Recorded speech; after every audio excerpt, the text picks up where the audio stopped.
저 성가대 찬양을 들으면 특히 은혜라는 단어만 들어가면 가슴이 이렇게 먹먹해지고 그냥 그 찬양을 듣는 것만으로도 사실 하나님의 말씀이 우리 가운데 부어진 것 같은 느낌이 듭니다. 여러분 그렇게 생각이 드시지 않으세요? 다 그러시다 그러면 오늘 말씀을 드릴 필요가 있을까요? 제가 이렇게 말씀을 드리려고 했는데 역시 말씀은 들어야 하는 모양입니다. 오늘 하나님의 은혜가 우리 찬양과 함께 그리고 오늘 이 말씀 가운데 함께 하기를 간절히 소망합니다. 이 세상이 어둡고 힘들고 그리고 타락하고 그래서 사람들이 참 살아가기 어렵다라고 느끼는 때가 있지요. 근데 그럴 때 나타나는 여러 가지 증거들, 정황들이 있습니다. 예컨대 원칙보다는 편법이라고 하는 게 더 활개를 치고 정의롭고 또한 의로운 일을 행하는 사람들보다 오히려 자신의 이익을 위해서라면 물불 가리지 않는 수단과 방법을 가리지 않는 사람들이 더 득세하는 세상, 그리고 함께 더불어서 살아가기보다는 이 자신의 길, 자신의 살 길을 위해서 모든 것을 다하는 세상, 이런 세상은 아마 우리가 생각해도 그렇게 밝은 세상은 아닐 것이다 라는 생각을 해볼 수 있을 겁니다. 이 실제로 우리가 어둠 속에서는 무언가 그것이 진실인가 진리인가 사실인가 아닌가를 분간하기가 굉장히 어렵죠. 캄캄하니까 사실은 판단하고 또한 분간하는 능력이 그만큼 떨어지기 마련입니다. 시대라고 하는 것도 마찬가지입니다. 그 시대의 상황도 어두움이 있으면 우리가 세상을 판단하는 판단 능력도 떨어지고 분간하는 분간의 능력도 그만큼 떨어지기 마련이라는 거죠. 그래서 누가 옳은 건지 누가 진실된 건지 어떤 것이 진정한 삶의 모습인지 우리 스스로 그것을 판별하고 구별할 기준조차 모호해지는 경우가 너무나 많다는 겁니다. 오늘 우리가 함께 읽은 예레미야의 말씀이지요. 어두운 시대에 하나님의 선지자로 부름받은 이 예레미야도 그와 유사한 상황 속에 있었음을 우리가 보게 됩니다. 어떻게 보면 하나님께서 그를 부르시고 그를 하나님의 귀한 종으로 삼아주셨음에도 불구하고 예레미야가 선뜻 그 부름에 응답하지 못했던 까닭도 사실은 당시의 시대 상황과 크게 연관이 있었다라고 볼 수 있습니다. 당시 유다 왕국은 거짓을 선포하는 이 사람들이 오히려 존경을 받고요, 하나님의 말씀을 전하고 진리를 선포하는 자가 오히려 사람들의 핍박을 당하고 질시를 당하고 또한 모멸을 당하는 어떻게 보면 어두움의 사회, 부패와 타락이 만연한 사회라고 볼 수 있습니다. 때문에 하나님께서 거룩하게 구별하여서 선별하여서 보낸 예언자라고 할지라도 당시 사람들의 비아냥거림, 당시 사람들의 시선, 따가운 눈총을 견디기는 아마 쉽지 않았을 겁니다. 예레미야는 그런 의미에서 두려움이 들었겠죠. 과연 내가 이것을 감당할 수 있겠는가? 내가 이 시대에 하나님의 진리를 선포할 수 있는 그런 마음의 준비가 되어 있는가 스스로 되물었을 겁니다. 그리고 누구도 알아주지 않고 빛도 없이 이름도 없이 가야 할 이 십자가의 고난의 길을 스스로 걸어간다는 것을 참으로 감당하기 어려운, 그래서 스스로 이것을 벗어나고픈 생각이 강했던 모양입니다.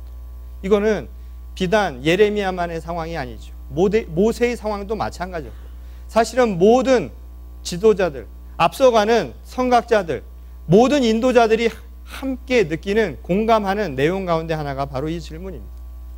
앞에 선자의 고뇌, 그것은 뒤에 있는 사람들은 잘 모르는 이야기입니다. 앞에 서서 가야 하는 사람들에게 앞으로 무엇이 있을 것인가, 또한 나를 따라가는 많은 사람들을 이끌고 가야 하는 그 중압감, 그 부담감은 이루 말할 수 없는 것이죠. 그리고 내가 봐야 하는 것, 그것은 그냥 일부에 지나는 것이 아니라 처음과 끝을 함께 바라야 합니다. 앞도 바라봐야 하지만 뒤를 따라오는 사람들도 바라봐야 하는 그 리더의 입장에서는 그 뒤에 따라오는 사람들이 상상하기 어려운 아주 심각한 어려움과 책임감 그리고 소명감이라고 하는 것을 함께 안고 가야 하는 아주 어려운 길이 될 수밖에 없다는 거죠. 나이가 아직 어려서 나는 그것을 할 능력이 없습니다. 많은 사람들의 이야기였죠. 여호수아의 고민이었기도 했고 오늘 예레미야의 고민이기도 합니다. 나에게는 세상의 경륜이 없습니다. 그러니 마땅히 앞으로 닥쳐올 이런 현실을 어떻게 대처할지 그러한 능력도 저에게는 없습니다. 아마 이런 자기 고백을 했던 모양입니다. 그래서 쉽게 사람들의 비판에 제가 견디기 어려울 수도 있습니다. 저는 사람들이 흔들면 끝까지 버틸 재간이 없습니다. 제가 끝까지 여기서 버티고 어떻게든지 남아서 이것을 이겨낼 힘이 저에게는 남아있지 않습니다.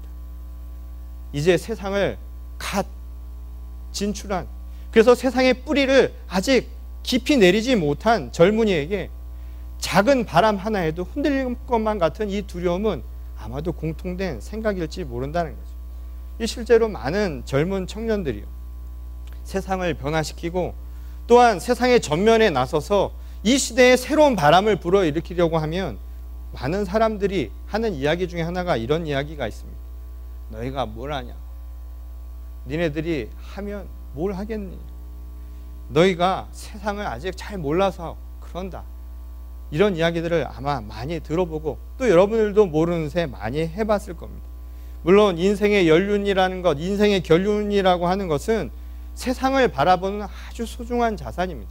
그리고 그 소중한 자산이 결국 젊은이들이 세상을 또 새롭게 볼 수 있는 힘을 가져다주는 아주 중요한 도구가 되기도 하지요.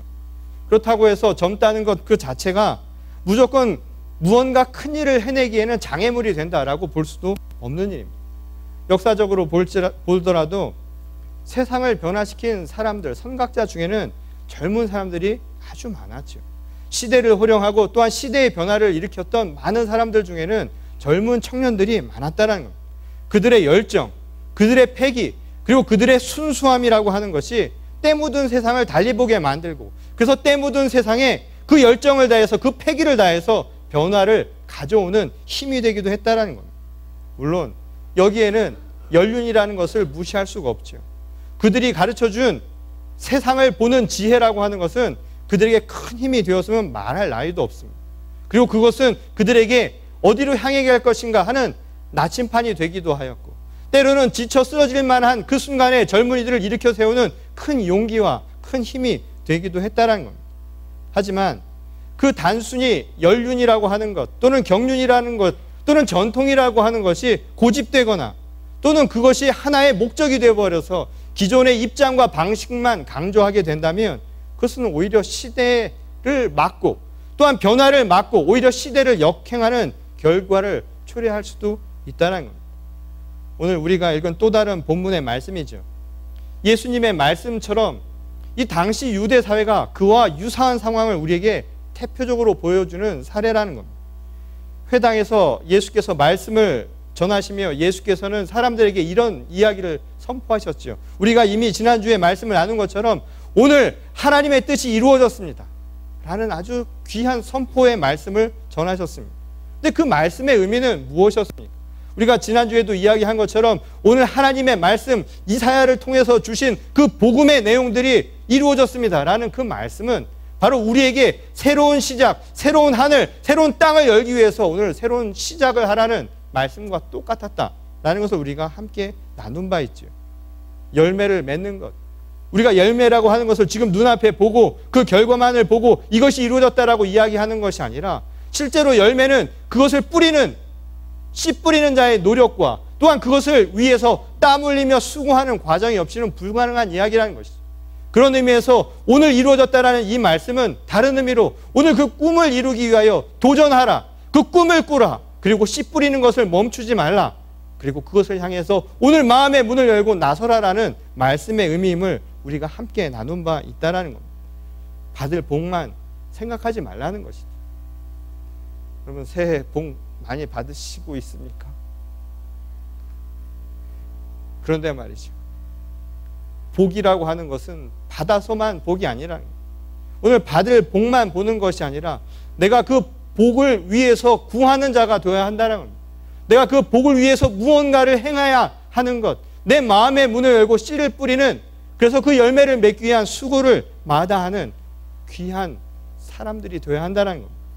그런데 이 말씀을 듣고 난 사람들이 한편으로는 감동을 하면서요, 또 다른 한편으로는 오늘 본문 말씀처럼 어떤 이야기가 나타나는가? 온갖 비난과 의혹을 제시하고요, 급기야는 예수님을 절벽 밑으로 밀어 떨어뜨리려 하는 아주 공격적인 성향까지 보여주게 됩니다. 도대체 무슨 일 때문에 이런 일들이 발생하게 된 걸까요? 왜 누구는 감동하는데 누구는 그렇게 울분에 차서 사람을 죽이려까지 하는 그런 상황이 벌어지게 되었을까요? 왜 사람들이 그런 날선 비판을 통해서 위협을 던지게 되었을까요? 이 당시 날선 비판을 일삼던 이 유대인들은 이 예수님의 행적과 이 비판이라고 하는 것을 온전히 받아들이지 않고 있었다는 겁니다. 다른 말로 이야기하자면 날선 비판을 하면서 그들은 예수님이 보여주셨던 행적 그리고 그 말씀 자체를 있는 그대로 전혀 받아들이지 않았다는 얘기입니다. 오히려 그보다는 비아냥거리면서 바라보던 사람들이었다는 거죠. 물론 비판이라고 하는 것, 때로는 비평이라고 하는 것은 새로운 건설을 위해서, 새로운 변화를 위해서는 반드시 필요한 부분입니다. 새도 양 날개로 난다라는 말이 있지요. 좌우가 함께 날라야 새는 날 수 있는 법입니다. 그래서 긍정만 있는 것이 아니라 부정도 있어야 모든 것이 균형을 맞추며 갈 수 있는 겁니다. 이건 건설적이고 긍정적인 면이죠. 근데 문제는 당시 예수님을 비판하던 사람들은 예수님의 말씀과 행적 하나, 어떤 것 하나도 그대로 받아들이려 하지 않았다는 겁니다. 다시 말해서 부정적인 모습들을 그대로 보여주고 있었다는 것이죠. 그래서 예수께서도 말씀하시죠. 오늘 비유의 말씀처럼 내가 그렇게 대단한 사람이라면 여기서 한번 해봐라 라는 식의 비아냥거림이 그들에게 가득 차 있었다는 겁니다. 비꼬며 이야기한 것이죠. 네가 그렇게 정말 대단한가? 그렇다면 여기서 한번 해봐라 라는 이야기를 하고 있었다는 겁니다. 한마디로 그들은 예수님의 모든 일들을 믿지도 않고 믿을 수도 없는 모습들을 보여주고 있었다는 겁니다. 과연 왜 이런 일들이 생겼겠느냐는 겁니다. 어떤 의미에서 본다면 이 반대는요, 사실은 반대를 위한 반대라고 이야기할 수 있습니다. 긍정을 위해서 또 다른 변화를 위해서 반대를 하는 것이 아니라 부정을 위해서, 반대 자체를 위해서 반대만을 위한 반대를 하고 있다는 것이죠. 왜 이런 일이 생겨날까요? 이 대개 이런 반대를 위해서 반대를 하는 사람들 또는 이런 상황을 보게 되면 사실은 감정적인 비판이 많습니다. 감정적인 비판이라고 하는 것은 이성적으로, 다시 말해서 합리적으로 이야기하는 것이 아니라는 거죠. 다시 말해서 이성적인 판단을 가지고, 이성적인 기준을 가지고, 논리적인 판단을 가지고 행하는 것이 아니라 감정적으로 내가 좋으냐 싫으냐라고 하는 것이 기준이 되어버린다는 겁니다. 그래서 나에게 좋으면 맞고 나에게 싫으면 반대하는 경우가 너무 많다는 거죠. 그럼 이런 상황은 어떤 걸 가져오게 되겠습니까? 결국 소통이라는 것을 막죠. 불통이 생겨난다는 겁니다. 소통이라고 하는 것은 결국 내 자신이 누군가와 이야기를 할 수 있다는 것, 또한 내가 세상을 향해서 열려져 있다는 것은 세상을 향한 것이 아니라 결국은 내가 내 자신을 여는 것과 다름없습니다. 나만 열리면 또한 내 스스로의 자기 성찰과 반성을 통해서 소통의 출발도 시작될 수 있다는 것이죠. 이것이 바로 합리적 대화의 가장 근본적인 출발점이라는 겁니다. 그런데 당시 유대 사람들이 보여주었던 모습들은 그것이 아니라는 거죠. 그냥 그 자체로 믿지 않았다는 겁니다. 그리고 더한 것은 무엇인가 하면 믿지 않는 게 문제가 아니라 믿고 싶지 않았다는 거죠. 아예 믿으려 하지 않았다는 겁니다. 마음에 들지 않았다는 것이죠. 그들에게는 아주 지독한 편견과 고정관념, 아주 집착에 가까운 생각들이 머릿속에 가득 차 있었다는 겁니다. 실제로 예수님의 고향인 나사렛 사람들이요, 이 예수 그리스도를 믿지 못했던 가장 큰 이유는 그런 편견 속에서 찾을 수 있습니다. 여전히 그들의 눈에 비친 예수는 오늘 본문 말씀에 나오듯이 그들과 함께 살았던 마리아 그리고 요셉이라고 하는 낮은 천민 계층에 불과한 사람의 아들이었습니다. 그래서 그를 하나님의 아들이라고 보지 않았다는 것이죠. 이 시대를 변화시킬, 이 세상을 변화시킬 하나님의 메시지를 들고 온 메신저라고 그들은 생각할 수 없었다는 겁니다.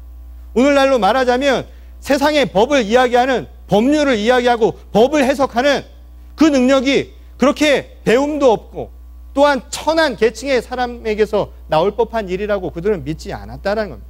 한마디로 달갑지 않게 여겼다는 것이죠. 근데 한번 생각을 해보십시오.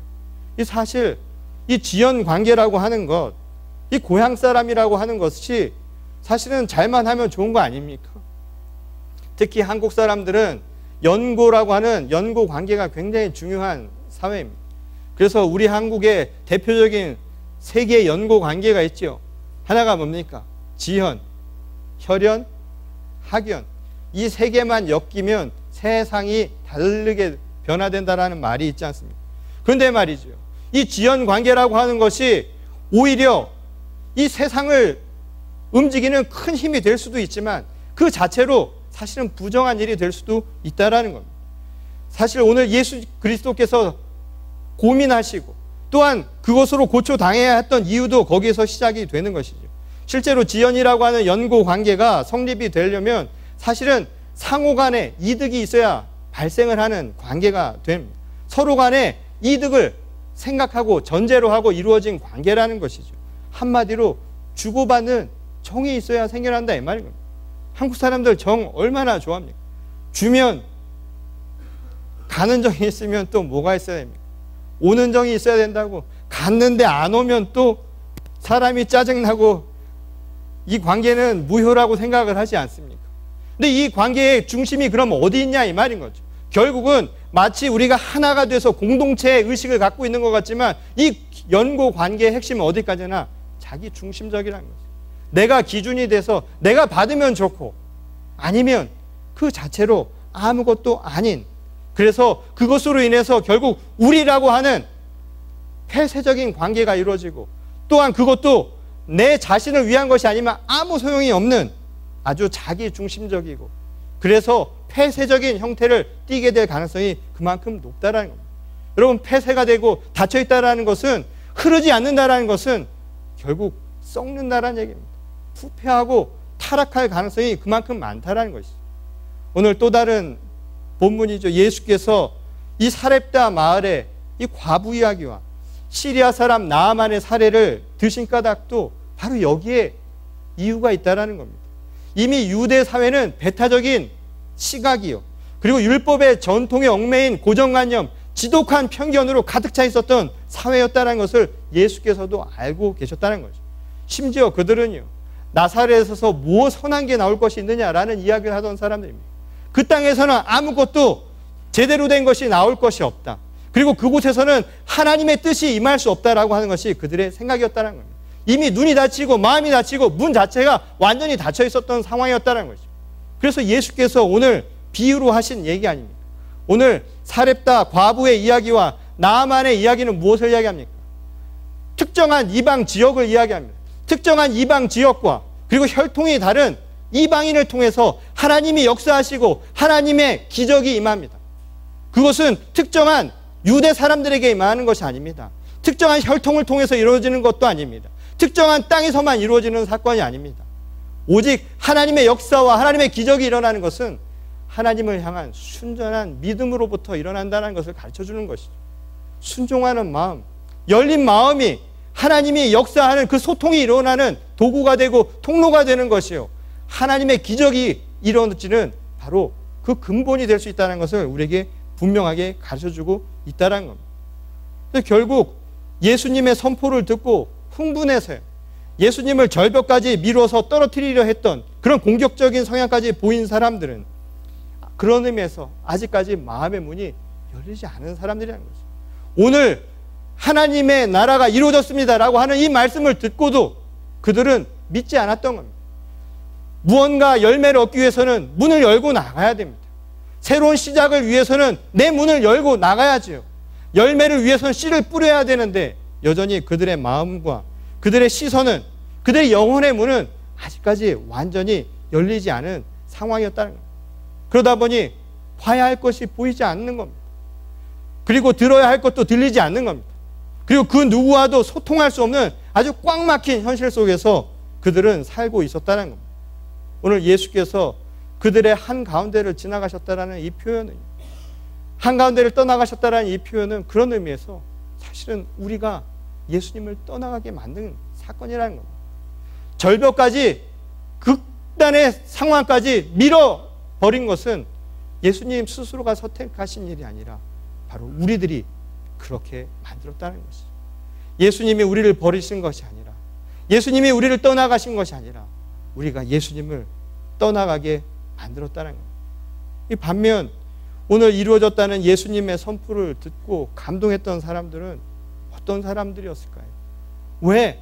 어떤 사람들은 이렇게 울분에 차서 격분했는 반면에 어떤 사람들은 감동해서 예수님의 말씀에 은혜를 받게 되었을까요?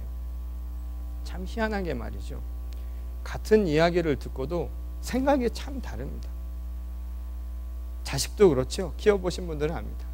같은 배에서 나왔는데 자식들이 참 다릅니다. 생각하는 것도 다르고 행동하는 것도 참 다르죠. 하나님의 말씀을 듣고도 어떤 사람은 은혜를 받았다 하는데 어떤 사람은 비판과 질시와 그리고 의혹만 가득 찬 사람들이 생겨난다는 겁니다. 이걸 잘 나타내주는 이야기가 한 가지 있죠. 마태복음 21장에 보면 두 아들의 비유가 나옵니다. 아버지가 아들 둘에게 포도원에 가서 일을 하라고 명령을 내립니다. 근데 아들 둘이 그것을 듣고 행하는 태도가 전혀 다르죠. 한 아들은 듣고 예 알겠습니다 하지만 결국 가지 않았습니다. 그러나 다른 아들은 처음에는 그것이 듣고 마음에 괴로웠지만 결국 아버지의 말임을 알고 그 일을 행했다라고 이야기를 합니다. 그 이야기는 결국 예수께서 당시 유대 율법 종교 지도자들과 그리고 당시 죄인이라고 칭하던 사람들을 지칭하며 비유한 말씀의 내용이었죠. 근데 그 결과가 어떻게 나타나는가? 실제로 마태복음 24장 40절에서 41절을 말씀이면 또 다른 두 개의 비유가 나옵니다. 두 사람의 비유가 나오죠. 한 비유는 한 밭에 두 여인이 있습니다. 근데 한 여인은 데려감을 당하고 다른 한 여인은 그대로 남게 되었다라는 이야기가 있습니다. 바로 다음 절에 또 무슨 이야기가 나오냐면 한 여인과 한 여인, 두 여인이 똑같이 맷돌을 갈고 있습니다. 그런데 한 여인은 데려감을 당하고 다른 한 여인은 그대로 남았다라는 이야기를 비유로 말씀하시죠. 무엇을 이야기합니까? 장소가 우리 구원의 중요한 조건이 아니라는 겁니다. 내가 어디에 있는가, 내가 어디서 살았는가, 내가 어떤 환경을 가지고 살았는가가 구원의 조건이 아니다 이 말인 것이죠. 그리고 내가 행하는 것, 내가 눈에 보이는 행위를 하는 것이 우리가 구원을 얻는 이유가 아니다 이 말인 겁니다. 여러분, 구원은 하나님의 값없는 은혜지요. 아무 공로 없이 주는 하나님의 축복이다 이 말인 겁니다. 내가 어디에서, 내가 어떤 혈통을 가지고 어떤 배경을 가지고 무엇을 해서가 아니라 하나님이 우리 모두에게 주시는 공통된 축복이다 이 말인 것이죠. 그런 의미에서 본다면 예수를 떠나게 만든 이유가 무엇이냐 이 말입니다. 예수님이 하신 말씀은 모두에게 축복의 말씀입니다. 오늘 모든 것이 이루어졌습니다. 여러분 다 복 받으셨습니다. 하나님의 은혜 가운데 있습니다. 이것은 모두에게 주신 하나님의 축복의 말씀입니다.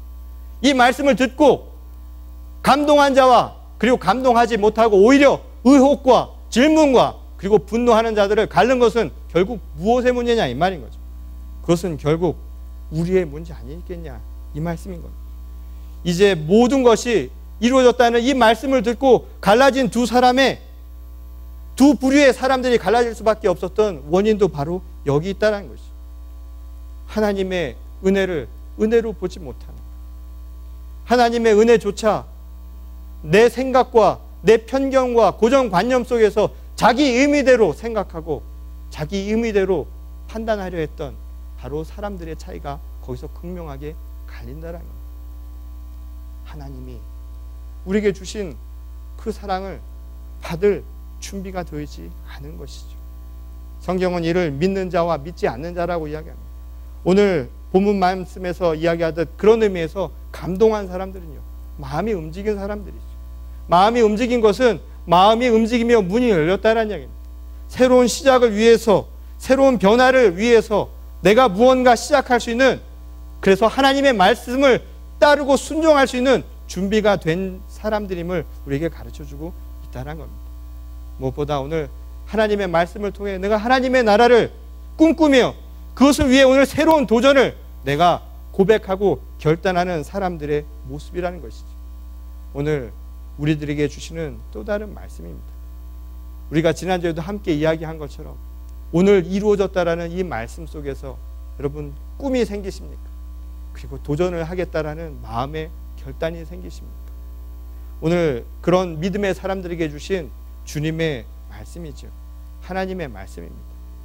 불확실한 미래 그리고 불안전한 바로 이 현실에 내가 문을 열고 새로운 길에 발을 내딛는 우리가 힘들어하는 이 순간 우리에게 주시는 하나님의 말씀은 다른 게 아닙니다.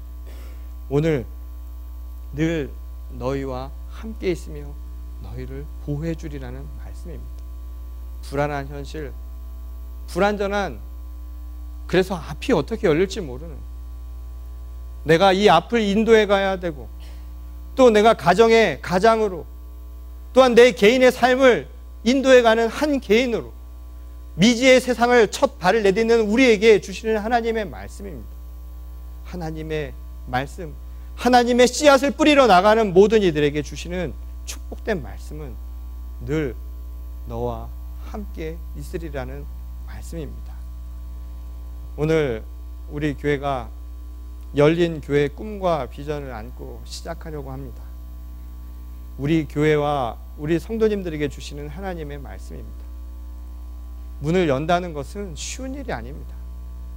문을 열고 나간다는 것은 때로는 우리가 닥치고 또한 우리에게 일어날 수많은 어려움들을 생각해 볼 수도 있는 내용입니다. 오늘 예레미야가 두려워했고 근심했던 것처럼 앞으로 우리가 마주쳐야 할 장애와 그리고 어려움들은 분명히 나타나게 될 겁니다. 그럼에도 불구하고 오늘 우리들이 잊지 말아야 할 주님의 말씀입니다. 늘 너와 함께 있으며 보호하리라는 이 말씀을 붙들고요. 오늘 이 현실에 어둠이 아니라 새로운 빛을 향해서 꿋꿋이 걸어나가는 우리 모두가 될 수 있기를 바랍니다. 특별히 이 자리에 함께한 젊은이들에게 선포하는 말씀입니다. 오늘 하나님의 말씀이 여러분들을 통해서 이루어진 줄 믿습니다. 시대를 변화시키는 주님의 귀한 일꾼들이 되십시오. 그리고 오늘 우리 성도님들은 이 열린 교회의 열린 주인이 되어서요, 이들을 통하여 하나님의 나라가 임할 수 있도록 우리의 연륜과 경륜을 다해 우리의 지혜를 다해 이들을 양육하고 돕는 일에 힘써 일할 수 있기를 바랍니다. 그래야 해서 열린 교회가 정말 열려서 하나님의 나라가 바로 이곳부터 시작할 수 있고 또한 이곳을 통해서 하나님의 열매가 맺어질 수 있기를 주님의 이름으로 간절히 축원합니다. 우리 다 같이 기도하시겠습니다. 하나님, 감사를 드립니다. 오늘도 우리의 삶 속에 살아계셔서 우리를 주님의 길로 인도하시고 때로는 눈을 떠 바라보기도 힘들고 듣기도 언짢은 순간 속에서도 저희들의 마음의 문을 열어주셔서 눈과 귀를 열어주시고 때로는 우리를 향한 모진 세상의 풍파에도 견딜 수 있는 힘과 용기를 더하여 주시니 감사를 드립니다. 이 시대를 함께 살아가는 우리들이 열린 마음을 갖고 살아가게 하여 주시옵소서. 다친 공동체가 아니요, 다친 자기 자신이 아니라 열려서 함께 소통하며 하나님의 나라를 이 땅 가운데 이루어가게 하여 주시옵소서. 무엇보다 먼저 우리의 마음의 문을 열어서 하나님의 음성을 듣고 또한 하나님의 은혜를 온전히 받는 믿음의 자녀들이 되게 하실 줄 믿습니다. 믿음의 자녀가 되어서 세상이 정의롭고 또한 세상이 어둠이 아니라 하나님의 말씀 가운데 바로 설 수 있도록 우리의 삶을 통해 최선을 다하는, 씨를 뿌리는데 온 마음을 다하는 주님의 거룩한 성도와 우리 교회가 되게 하여 주시옵소서. 특별히 이 자리에 함께한 우리 젊은이들을 기억하시길 원합니다. 이제 학업을 시작하며 첫 발걸음을 내딛는 청년들도 있습니다. 그 발걸음이 부끄럽지 않도록 더욱 씩씩한 발걸음이 될 수 있도록 그 모든 목적이 하나님의 말씀에 가까이 나갈 수 있도록 도와주시고 또한 그들이 행하는 곳곳마다 하나님의 음성을 들으며 하나님의 자녀됨을 스스로 잊지 않도록 하나님 힘주시고 용기를 더하여 주시옵소서. 그리하여서 이 시대를 변화시키고 또한 이 시대를 온전히 열린 사회로 만들어갈 수 있는 주님의 귀한 거룩한 공동체, 빛과 소금과 같은 자녀들로 삼아주실 줄 믿사오니 하나님 도와주시옵소서. 오늘 이 시간 우리의 말씀 속에서 함께 고백하고 결단하는 주의 모든 성도들 한 명 한 명 그 영혼을 축복하시고 또한 하나님의 길을 따라 나가기를 결단케 하실 줄 믿사오며 거룩하신 우리 주 예수 그리스도의 이름 받들어 간절히 기도드렸습니다.